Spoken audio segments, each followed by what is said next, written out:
This is a lot of fun, guys. How is choreographing movement for a broom different than making steps for a human character? I mean, it wasn't that much challenge to choreograph. I just had to find the way, you know, where to represent the agility and ability of the broom, of what it can do. You know, Misha found me. He was coming to Boston.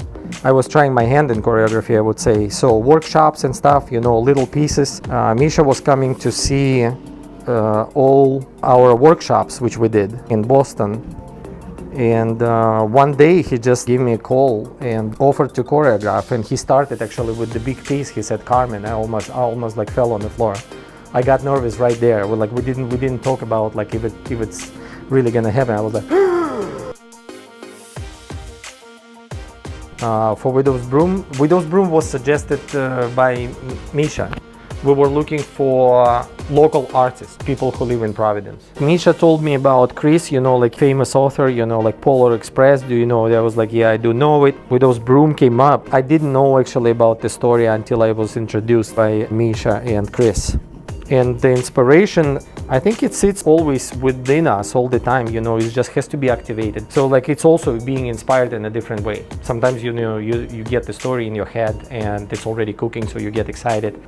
Then you have like troubles, you know, finding the music, or you have a piece of music already, so then it's a little bit easier because you actually have a base.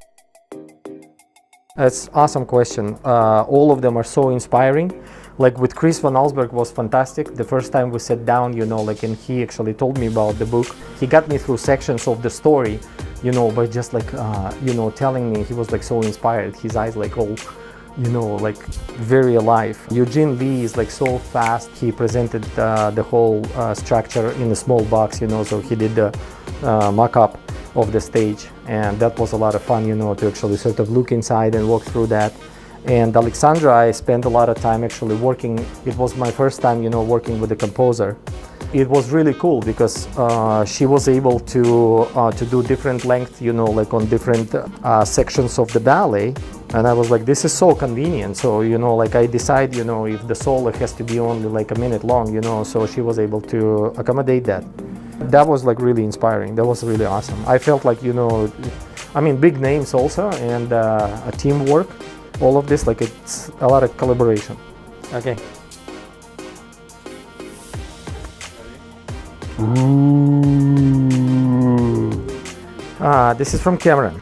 If two witches watched two watches, which witch would watch which watch?